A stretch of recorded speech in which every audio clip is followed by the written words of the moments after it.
don't forget to subscribe to my YouTube channel and on the bell para na-notify kayo kapag may bagong upload. Also, like and follow my Facebook page, links in the description.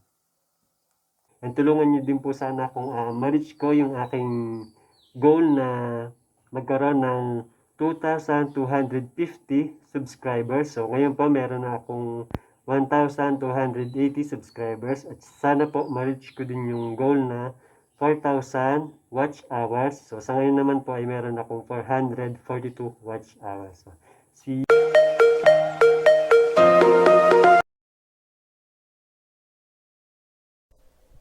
So, try natin ito. Pinaltan ko yung aking nakalagay na account.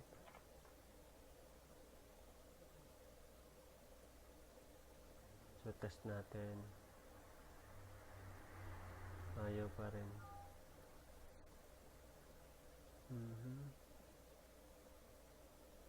So, ayaw niya mag-confirm. So, hindi ko na lang ipagpipilitan. Kaya sa akin naman, hindi naman ito mahalaga. So, kung sa inyo mahalaga, so, tuloy nyo na lang. So, ituturo ko sa inyo kung paano naman ang pagko-close ng ating cameras ng isang click lamang. So, ang gagawin natin is, punta tayo dito sa ating Windows. Then, makikita nyo dito. So, sa halip na mag-manual kayo ng pagko-close, ayan, kiklik nyo itong bawat isang X. So, matagal. And then, kapag magko-close siyang ganito, pagka-click nyo, ang tagal mawala. So, ang gagawin natin, kung halimbawa, madami kayong camera, so, pagpalagay na natin na 6, 4, 6, or mahigit pa yung inyong camera. So, para isang click lamang, i-close nyo yung lahat. Punta kayo dito sa window, and then, close all. So, sabay-sabay na sila magko-close. O, diba? Mas madali. And then, kung halimbawa, may snapshot tayo, saan natin makikita yung ating snapshot? So, makikita nyo yan, dito.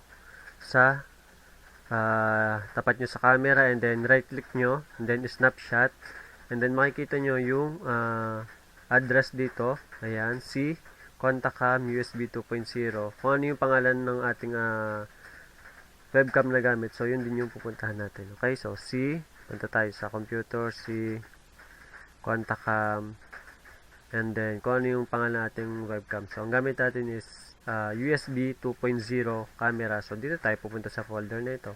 So dito natin makikita yung ating snapshot or video record. So 2020 kasi yun yung year ngayon. And then 05. So ibig sabihin ng 05 is January, February, March, April, May. So May na kasi ngayon kaya 05. And then May 23. Ayan. Nandito yung snapshot natin. Yan, kung makikita nyo ito, meron siyang record ng image lamang, and then may video, kung video, ayan. So ito yung snapshot natin kanina. Then ito yung sample video, so 9 seconds. Kapag naka-record kayo automatic, ayan. Okay. So ang sunod naman natin is camera basic settings. So mag-a-add muna tayo ng camera, and then para makita natin yung basic settings, so ito, yan, camera basic settings. So dito makikita nyo yung menu, number 1 sa usage, kung ano yung gusto nyong gawin ng inyong camera. So nakalagay dito, nakaselect motion detection surveillance. So kung gusto nyo man is continuous recording, so kahit walang movement, magre-record simula umpisa ng pagkabuhay nyo or pagka-start nyo. So, dire-diretso yung recording. So, kapag motion detection naman is kapag may na-detect lang yung ating camera na gumalaw, so saka lang siya magre-record ng video or snapshot.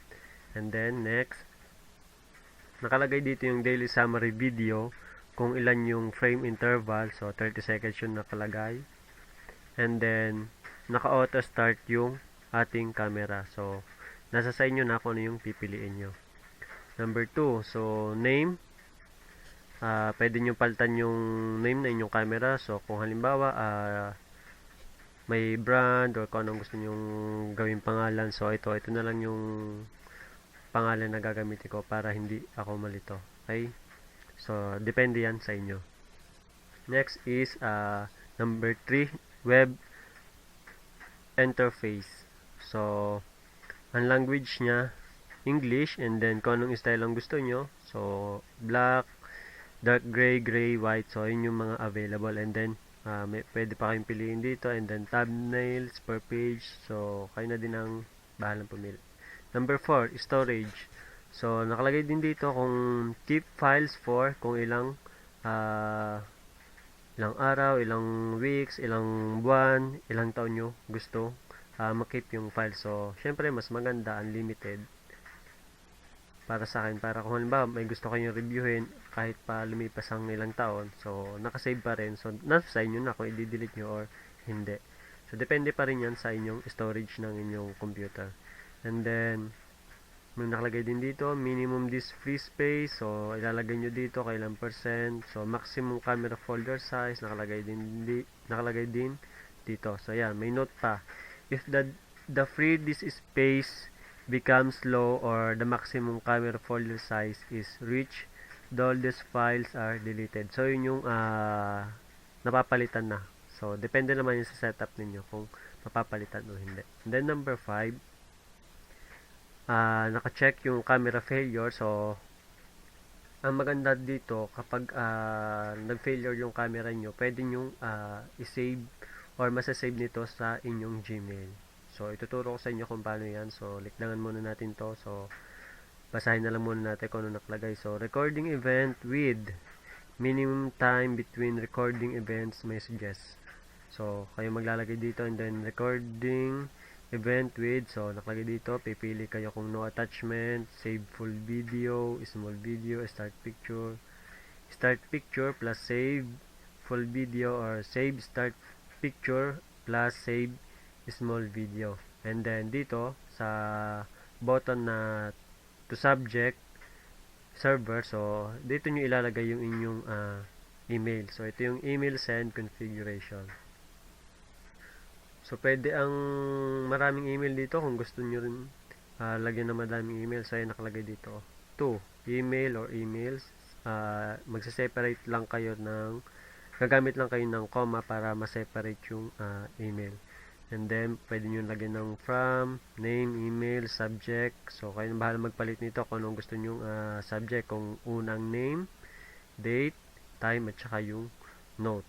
And then, so, dito, meron ding SMTP server. So, may host name, host port, username, password, connection type. So, yan, pipili kayo sa connection type. And then, yun, enter nyo na lang lahat ng information and then click OK.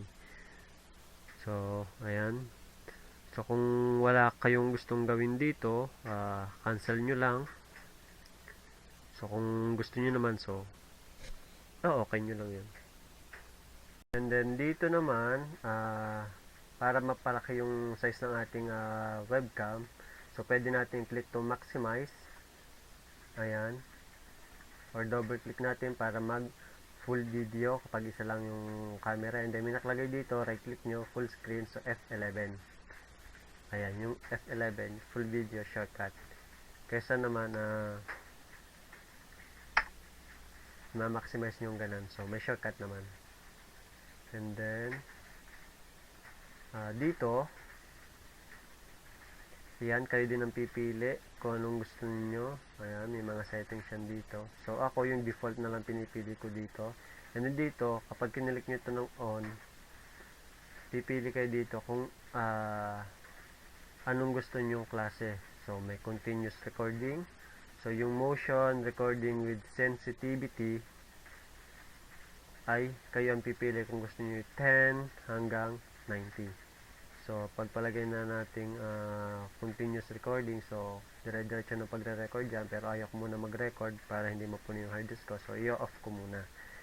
And then, ito naman, kayo din na mag-set ito kung gusto nyo naka-include yung app time with time. Okay? Yan. Thank you for watching. See you on my next video.